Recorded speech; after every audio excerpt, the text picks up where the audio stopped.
recording. Action. Thank you. All right, we are back. Celtics just traded Kristaps Porzingis. I am not home. I was in an Uber when the news dropped, but Shams just reported the news. There was a ton of smoke around it as it was leading up to the actual trade. I don't know if you can see me because I switched tabs, but that's okay. We're going to have to Jack live with has it on the fly. Shams reporting. Celtics get George Niang in a second-round pick. Terrence Mann and Atlanta's 22 go to the Nets, and Kristaps Porzingis goes to Atlanta. Celtics are now fully under the second apron. This deal clears, I believe, roughly $22 million because George Niang makes around $8, Kristaps makes $30. So that is successful. Anthony Simons' salary be damned. And now George Niang, a Boston or Massachusetts native, in Boston. Now Kristaps to Atlanta. I love me a Massachusetts man.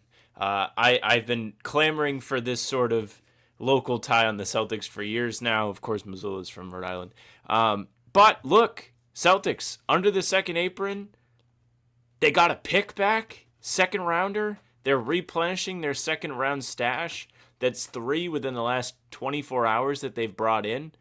They didn't have to give up a draft pick to get this, and they only had to take back $8 million in salary. This is an incredible move.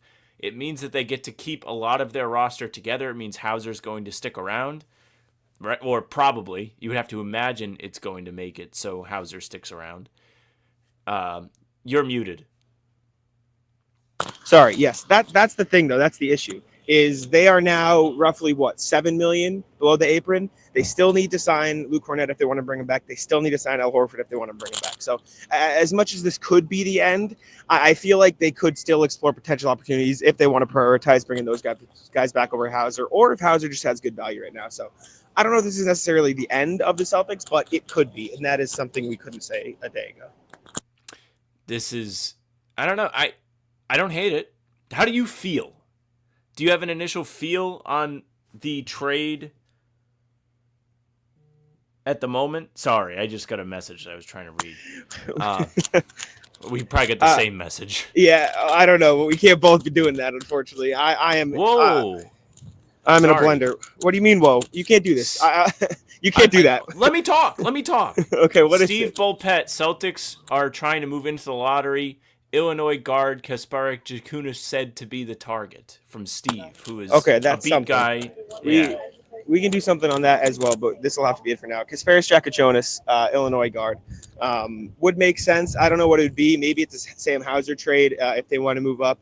That could make some sense. They didn't get any extra firsts in this deal or any Drew deal that they made previously. As far as my thoughts on the KP thing, I think it's good. I mean, I wrote this trade this morning for Harvard Unity.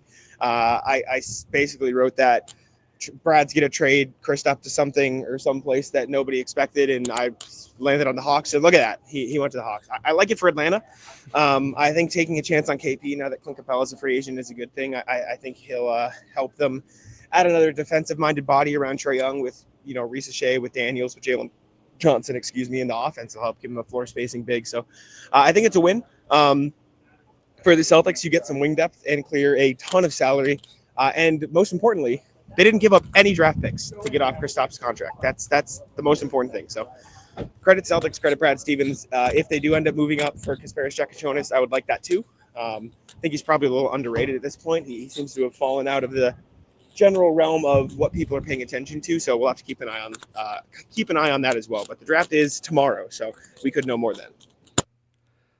All right. Well, what a day it's been. We had a significant amount of buzz throughout the day. We had a newsletter from Jake Fisher drop with maybe San Antonio, maybe this team, maybe that team. Atlanta was moving in silence, as were the Blazers yesterday, and now we've got all this draft buzz going on.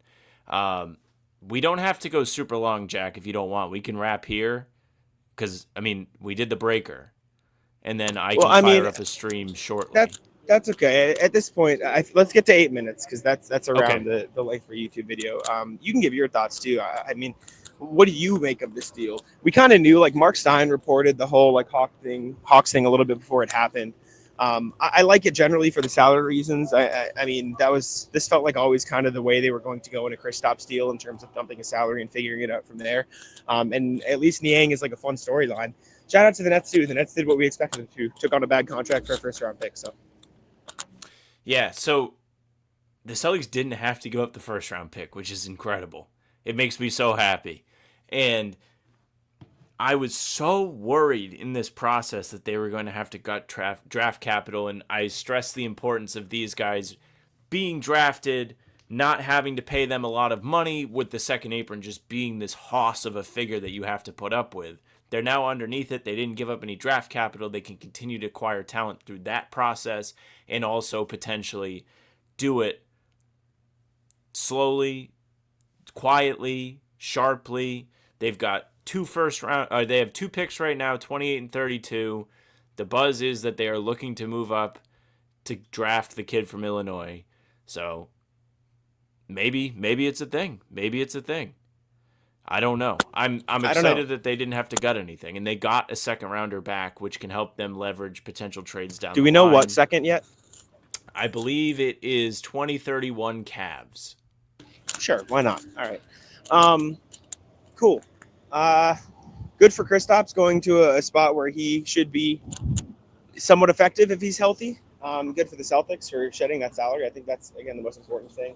I just don't know what that trade's going to look like if they do want Jakachonis and want to go up in the draft. Like, could they get there with like 3 seconds, 28 and 32 or something? Like, do they package all the seconds they got in this deal plus 22 plus 28 plus 32 and get up that way? And who's making that trade? Or is it Hauser? Like, I don't know. I don't know what else it's going to be at this point if they do want to get up into that lottery. Like, who's at the back end of the lottery? I can't search right now, but I'm trying to think on the top of my head.